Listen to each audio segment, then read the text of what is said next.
بسم اللہ الرحمن الرحیم۔ رمضان کا مہینہ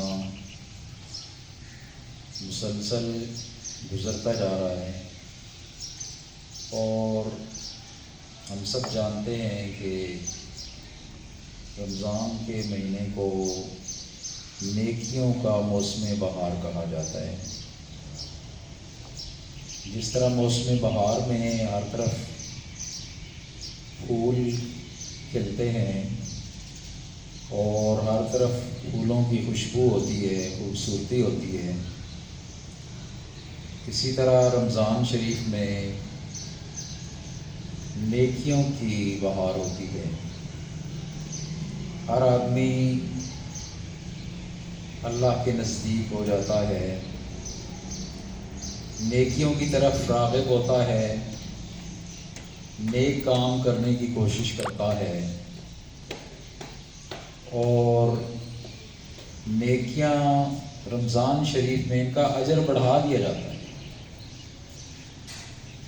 حدیث میں آتا ہے کہ رمضان میں جو آدمی نفل پڑھتا ہے اس کو فرض کے برابر ثواب ملتا ہے، اور جو فرض پڑھتا ہے اس کو 70 گنا اجر دیا جاتا ہے۔ اور رمضان میں جنت کے دروازے کھول دیے جاتے ہیں اور جہنم کے دروازے بند کر دیے جاتے ہیں اور شیاطین کو باندھ دیا جاتا ہے، جکڑ دیا جاتا ہے۔ یہ ساری باتیں ایسی باتیں ہیں کہ جو انسان کے لیے، مسلمانوں کے لیے نیکیاں کرنا آسان بنا دیتا ہے۔ بدقسمت ہے وہ لوگ کہ جو رمضان شریف میں بھی نیک کام نہ کر سکیں اور نیکیاں نہ کما سکیں اور اپنے اعمال نامے کو نیکیوں سے بھر نہ سکیں۔ یہ ایک مہینہ جس میں ایک رات تو ایسی ہے کہ جو 1000 مہینوں سے بہتر ہے۔ ایک رات کی عبادت 1000 مہینے کی عبادت کے برابر ہے۔ ان باتوں سے ہم اندازہ لگا سکتے ہیں کہ رمضان شریف میں اللہ تعالیٰ اپنے بندوں پر کتنے مہربان ہو جاتے ہیں۔ تو اس لیے سال کے 11 مہینے ہم لوگ گناہ کرتے رہتے ہیں، کیونکہ شیطان آزاد ہوتا ہے اور وہ انسانوں سے گناہ کرواتا رہتا ہے۔ لیکن جس طرح حدیث میں آیا ہے کہ رمضان شریف میں شیطانوں کو زنجیروں کے ساتھ باندھ دیا جاتا ہے،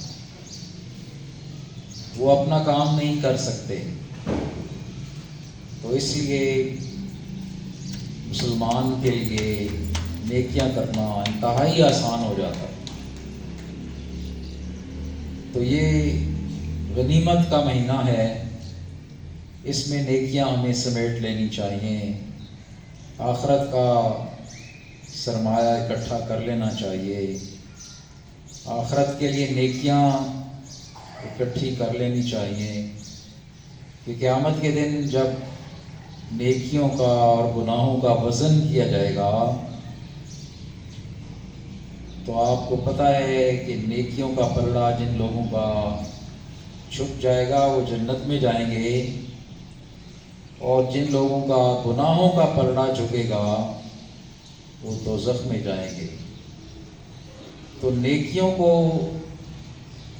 زیادہ کرنا، نیکیوں کے پلڑے کو جھکانے کے لیے کوشش کرنا رمضان کے مہینے میں، یہ ہمارے لیے کتنا فائدہ مند ہے یہ ہمیں قیامت کے دن پتہ چلے گا کہ جب ہر آدمی ایک ایک نیکی کو ترسے گا کہ کاش میرے اعمال نامے میں کچھ نیکیاں اور ہوتی کہ میرا پلڑا چک جاتا نیکیوں والا اور میں جنت میں چلا جاتا۔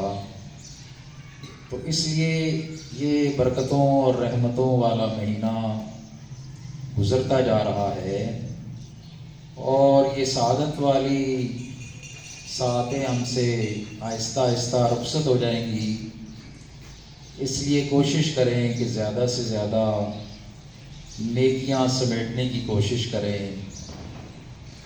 اور پھر ساتھ ساتھ اپنا جائزہ بھی لیتے جائیں. جو بات میں نے آپ بچوں کو شروع میں بتائی تھی کہ روزوں کا مقصد ہمارے اندر تقویٰ کی صفت پیدا کرنا ہے کہ وہ صفت ہمارے اندر کہاں تک پیدا ہو چکی. تقریباً آدھا رمضان گزرنے والا ہے. ہم نے اپنے اندر کے انسان کو ٹٹولنا ہے کہ اس میں کیا تبدیلی آئی ہے. کیا ہمارا اندر کا انسان نیک انسان بن گیا ہے؟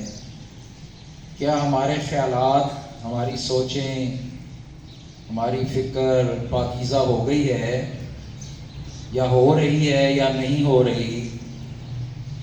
اور کیا اس کے مطابق ہمارا عمل بھی ٹھیک ہو رہا ہے یا نہیں؟ سوچ کو بھی پاک کرنا ہے.